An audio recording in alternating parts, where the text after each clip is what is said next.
Welcome to the Banker Lamp. Please enjoy the video. In this video, I will explain how to make a grid in Unity. Grids are fundamental for many game types, helping to organize your game world for precise object placement and movement.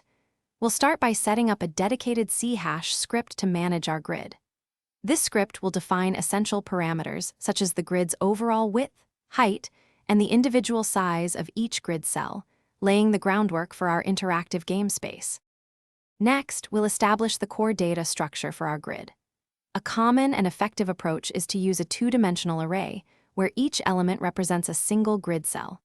Within each cell, you can store crucial information, such as whether it's occupied, its terrain type, or any other relevant game data. Consider creating a custom class or struct to encapsulate these details, making your grid highly versatile and easy to manage throughout your project. Now, let's make our grid visible. For development and debugging, Unity's gizmos are excellent for drawing grid lines directly in the editor view.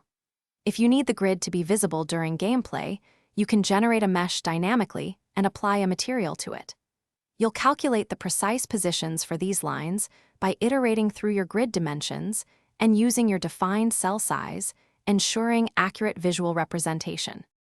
Finally, we'll explore how to interact with our grid effectively. A key function is converting any world coordinate into its corresponding grid cell coordinate, allowing for precise snapping of objects.